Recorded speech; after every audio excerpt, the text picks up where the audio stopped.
बच्चों, तो हम आ चुके हैं एक न्यू वीडियो लेकर आपके लिए जो मोस्ट इंपॉर्टेंट है। ठीक है बच्चों, इसमें आपको पढ़ना है अवकल समीकरण है आपके पास कुछ ऐसे, तो इसको हम हल करके देना है। ठीक है, किसी भी विधि से आपके पास, जैसे कि आपके पास बहुत सारी विधि हैं। पहला आपके पास अवकल गुणांक में जैसे कि, ठीक है, समघातीय प्रतिघात, समघातीय फलन होता है। एक आपके पास है इंटीग्रेटिव फैक्टर वाला। ठीक है, तो इसीलिए कोई सा भी फॉर्मूला लगेगा वो देखेंगे और मोस्ट इंपॉर्टेंट है। ठीक है बच्चों, तो इसको सॉल्व करेंगे।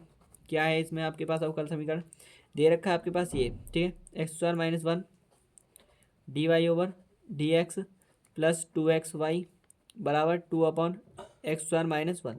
ठीक है, तो d y over d x है, इससे आपको एक्स स्क्वायर माइनस वन इसके कॉन्सेप्ट के नीचे रखना पड़ेगा इसको। ठीक है बच्चों, इसके नीचे रखना पड़ेगा एक्स स्क्वायर माइनस वन।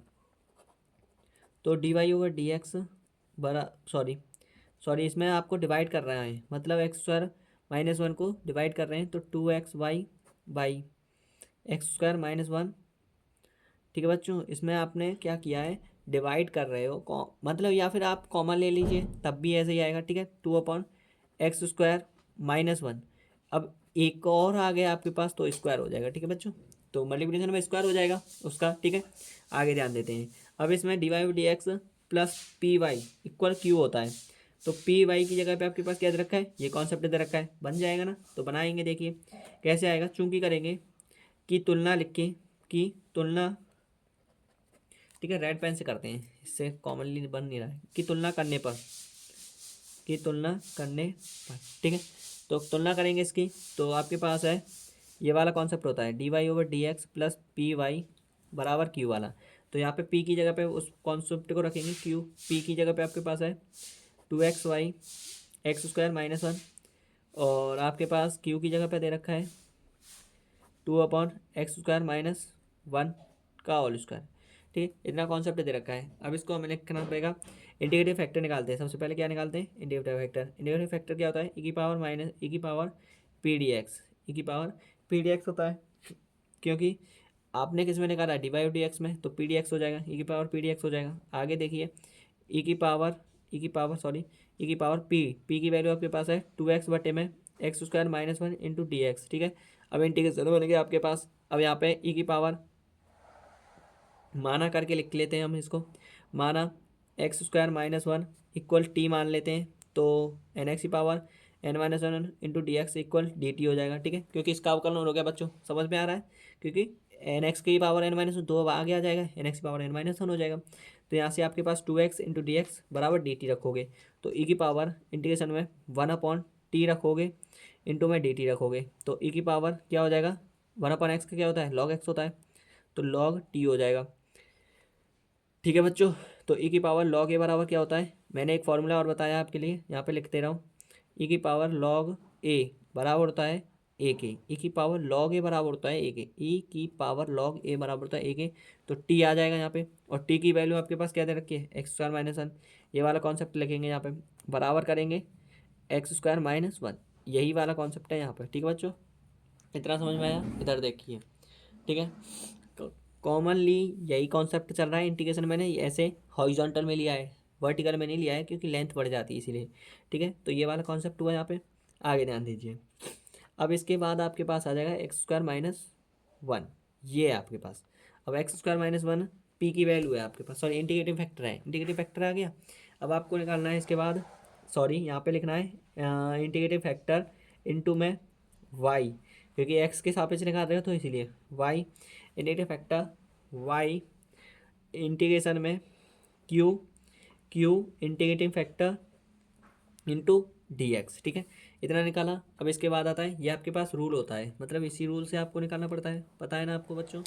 ठीक है, कौन सा वाला फॉर्मूला लगा रहे हैं, इंटीग्रेटिव फैक्टर वाला। ठीक है, तो इंटीग्रेटिव फैक्टर आपके पास दे रखा है इतना। ठीक है, तो आई इक्वल कितना हो जाएगा, यहाँ पे इंटीग्रेटिव फैक्टर आपके पास है एक्स स्क्वायर माइनस वन, और वाई आपके पास वाई ही रहता है इक्वल, क्यू आपके पास इंटीग्रेशन में कितना दे रखा है, क्यू क्यू कितना दे रखा है आपके पास, ये रहा है two upon x square minus one का whole square into into into integrative factor आपके पास है एक्स स्क्वायर माइनस वन, यही है इंटू टी एक्स। ठीक है, इस कॉन्सेप्ट से ये कॉन्सेप्ट एक बार कट जाएगा, तो बचेगा क्या, x square minus one into में वाई इक्वल, यहाँ पे आपके पास बचेगा टू अपॉन यहाँ पे बचेगा एक्स स्क्वायर माइनस वन, एक बार कॉन्सेप्ट बचेगा इंटू डी एक्स हो जाएगा। ठीक है, यहाँ तक क्लियर हुआ। आगे ध्यान देते हैं। एक्स स्क्वायर माइनस वन है, आपको क्या करना पड़ेगा, टू बाहर निकाल दीजिए इसमें से। ठीक है, दो कॉन्सेप्ट से हो सकता है ये, लेकिन हमें कौन सा निकालना है, देखिए आई इक्वल कितना हो जाएगा, sorry x square minus one into sorry y equal to बाहर निकल जाएगा इंटीग्रेशन में, वन अपॉन एक्स का whole square plus sorry x square minus one का whole square into d x. ठीक है, ये वाला फॉर्मूला लगेगा इसमें। तो एक्स स्क्वायर माइनस वन, ये एक्स स्क्वायर माइनस वन है, ठीक है बच्चों, इंटू में वाई, सॉरी इंटू में क्या हो जाएगा यहाँ पे वाई इक्वल टू, और यहाँ पे आपके पास क्या हो जाएगा, one upon x minus square वाला फॉर्मूला लगेगा। One upon x minus square वाला क्या होता है, one upon x minus square वाला होता है one upon two a log, one upon two a log. ठीक है, one upon x minus square वाला फॉर्मूला लगा रहे हैं हम इसमें, one upon x minus square one upon two a log x minus a x plus और plus सी। ठीक है ये बच्चों, इसमें आपके पास यही फॉर्मूला लगेगा, यही फॉर्मूला लगेगा one upon two a log x minus a, यहाँ पे लिख देते हैं आपके पास x minus a, sorry a की जगह पे एक है ना, one upon two a log x minus upon a x minus upon x plus a का mod plus c, one upon x minus square होता है one upon two a log x minus a x minus upon x plus a का mod plus सी, ये वाला concept रहता है। ठीक है, यहाँ पे अभी लिखेंगे इसको, ज़रा ध्यान दीजिए। ठीक है, सी वाले ही बाहर निकाल सकते हैं आप इसको। ठीक है, मॉड यहाँ पे रखिए, तो x square minus one into में वाई। ठीक है, x square minus one into में वाई इक्वल टू, ठीक है यहाँ से आपके पास रखिए इसको one upon two A one upon two a log one upon to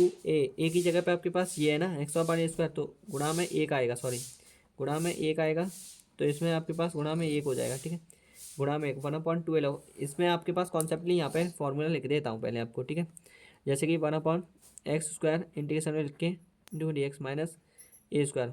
ठीक है, one upon x minus square आता है one upon two a log x minus upon x plus a का मॉड प्लस सी। ठीक है, यही तो कॉन्सेप्ट होता है। ठीक है बच्चों, ये वाला कॉन्सेप्ट लगता है इसमें, तो समझ में आया कहानी। तो यही फॉर्मूला लगाया मैंने, one upon two a log ठीक है x minus A upon x plus a का मॉड प्लस सी। ठीक है, आगे ध्यान देते हैं, इस सी को मैंने बाहर निकाल दिया। ठीक है बच्चों, आगे ध्यान देते हैं। अब इसमें से टू कैंसिल हो जाएगा, यहाँ पे लॉग सी है, यहाँ पे टू सी हो जाएगा। ठीक है, तो x square minus one into में वाई इक्वल, ठीक है तो यहाँ से आपके पास क्या हो जाएगा, टू से टू कैंसिल हो जाएगा, तो यहाँ पे रहेगा खाली कि टू से टू कैंसिल हो गया, तो लॉग, और यहाँ पे अगर आप लिखना चाह रहे हो तो लॉग सी लिख सकते हो, इसको लॉग सी लिख सकते हो आप इसे। ठीक है, लॉग सी लिख देते हैं। ठीक है, लॉग सी लिख दोगे तो x minus upon x plus a plus log c. ठीक है, इतना लिखा आपने। अब आगे ध्यान दीजिए, अब इसके बाद आता है, और ये लॉग अगर आपके पास ये कॉन्सेप्ट लिया मान लेते हैं, ठीक है तो इसमें आपके पास हो जाएगा, यहाँ से दो से डिवाइड देंगे, आप इसमें क्या करोगे, दो से मल्टीप्लिकेशन करोगे, दो से मल्टीप्लिकेशन करोगे, तो यहाँ पे क्या हो जाएगा आपके पास, ये दो से कैंसिल हो गया, यहाँ पे दो से डिवाइड किया। ठीक है, तो x square minus one into में वाई इक्वल हो जाएगा लॉग एम प्लस एन बना होता है, एन लॉग एम वाला फॉर्मूला लगा के दो वाला फॉर्मूला लगाए जाएंगे। ठीक है, तो लॉग यहाँ पे लिखना है log m plus log n बना होता है लॉग एम इंटू एन वाला। ठीक है, तो x minus a x plus one. ठीक है बच्चों, यहाँ पे दो फॉर्मूला लगा रहा हूँ, एन लॉग एम वाला ये वाला फॉर्मूला लगा रहा हूँ, इन टू करेंगे यहाँ पे सी स्क्वायर हो जाएगा, और यहाँ पे आपके पास हो जाएगा सी स्क्वायर, और बस इतना ही है कॉन्सेप्टली। ठीक है, यही रहेगा, और ज़्यादा से ज़्यादा होगा ये इसके डिवाइड में चला जाएगा, यही इसका आंसर है। ठीक है बच्चों, यहाँ पे मैंने दो फॉर्मूले लगे हैं, कौन कौन से, एक तो log m plus n, log m plus log n, sorry log m plus log n equal होता है log m into n, log m plus log n बना होता है लॉग एम इंटू एन होता है, और एक फॉर्मूला ये लगाया है मैंने लॉग एन लॉग एम बड़ा होता है लॉग एम की पावर एन, लॉग एम की पावर एन। ठीक है, दो फार्मूले लगे हैं, लॉग एम की पावर एन होता है एन लॉग एम हो जाएगा, और एक फार्मूला ये लगाया। ठीक है, तो यही इसका आंसर हो जाएगा करेक्ट। ठीक है, इसको आपको क्या कर देते हैं, इसको ब्रैकेट में बंद कर देते हैं। ठीक है, वीडियो पसंद आई है तो लाइक करना, कमेंट करना, और आगे भी ऐसे ही मोस्ट इंपॉर्टेंट कॉन्सेप्ट लाते रहेंगे। ठीक है बच्चों, और आप इसको कॉपी कर लेना, बहुत ही ज़्यादा मोस्ट इंपॉर्टेंट क्वेश्चन था ये। ठीक है, थैंक यू, धन्यवाद।